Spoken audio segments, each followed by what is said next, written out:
What's up, Baglang people? Maraming salamat, Ate Vice, for being here tonight. Grabe yung paandar mo. Hindi ka naman nag-ready masyado para dito, no? Alam mo, ang dami, hindi ko alam kung nakakatuwalis para sa ibang tao itong suot ko, hindi.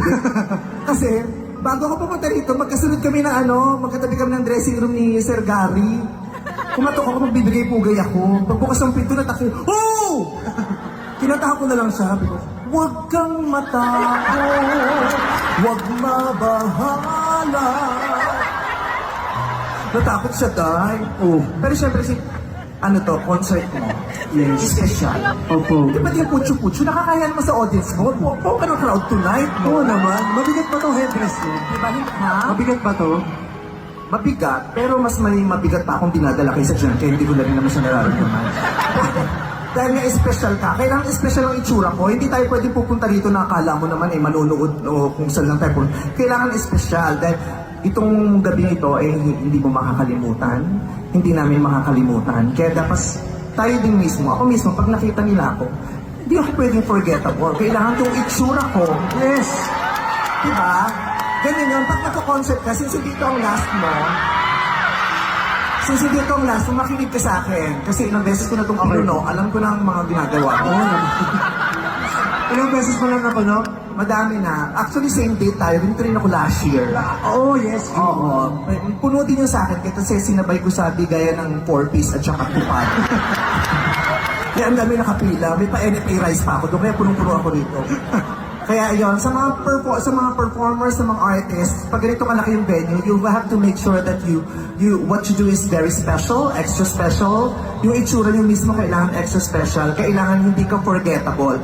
Kailangan hindi ka nila pwedeng makalimutan sa ginagawa at sa itsura mo pa lamang. Na kahit si Mayor Alice Go, hindi ka makakalimutan.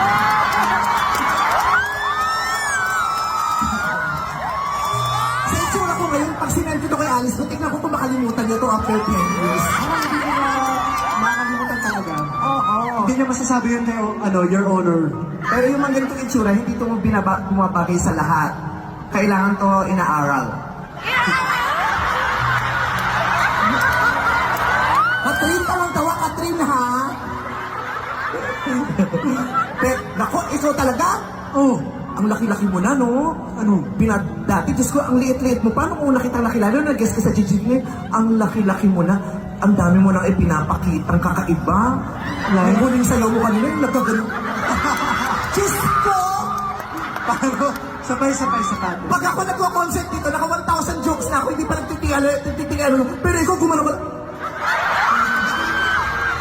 Siyempre naalam ko yan sa showtime, kakakaldad niyo ni Kuya Joe. Nagwala yung mga tao nung gumano ka. Nakita ko si Alora, nagtakip ng muka. Na para bang miss niya na yung mga gano'n. Ang tagal lang hindi na. Diba? Pati si Dr. Vicky Bello, Diyos ko, nung gumanong ka, nagpa-schedule ng ultrasound. Grabe.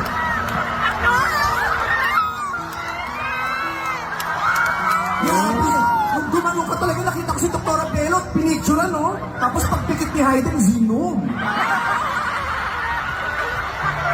Kaya di ba, Dr. Dax, di ba, Dr. Ano yun?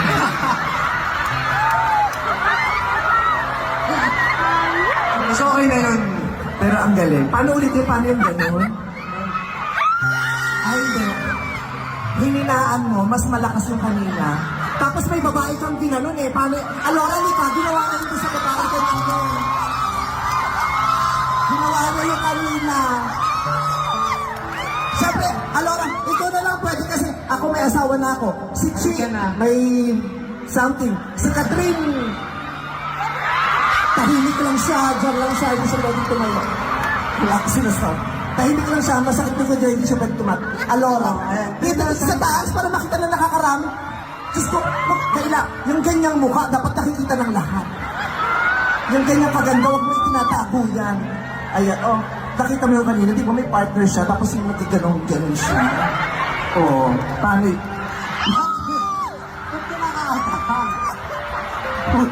Wala pa man din, handa-handa ka na. Paano yun? Paano yun?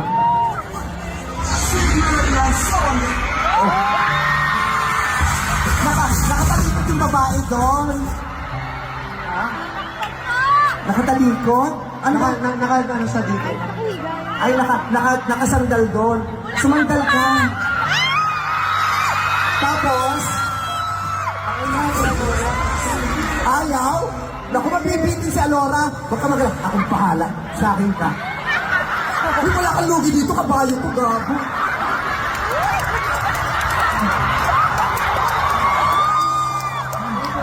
Subusin ka pa sa akin, Alora, ha? Huy! Hindi. Seriously, congratulations! Thank you, ate. Grabe. Thank you very much. So, gines po ako rin dito ni Darren, tapos ako nilagay niyo dun sa last guest. Kasi syempre, pag ganitong oras, medyo naantok na, para magpatawa lang. Kailangan ng mga payaso ng ganitong oras. But seriously, congratulations. I love you. I am very proud of you. The entire Showtime family is very proud of you. Thank you, Mami. And we are so grateful na part ka na ng Showtime family. Thank you po. Sana nag-enjoy ka everyday with us. Yes, after nitong concert, makakabalik na ako sa Monday. Please. Oo, mahal na mahal ka namin. Mag-iingat ka lagi. Gawin mo lahat ng gusto mo na makakapagpasaya sa'yo at makakapagpapasaya sa'yo, sa fans mo, sa pamilya mo, sa lahat ng mga mahal mo sa buhay. Ang dami mong pinakita tonight, sumayaw ka ng matindi, kumanta ka ng matindi, lahat. Parang pinakita mo na lahat, scandal na lang inaantay natin. Uy, Sarap lang. hindi kayo magulang po. So, sino may gusto?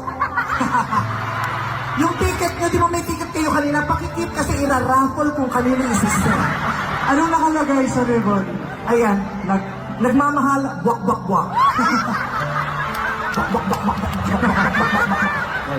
Okay, so ako'y pupunta na po sa likod. Ibibigay ko ng entablado ulit sa pinakmamahal natin, si Darren Espa. Maraming salamat, ate. I love you so. Dadalhin mo yan? Self-service dito, wala tayong budget. Thank you, Mami. Nandiyan ka pala, ba't di ka na una doon, puta?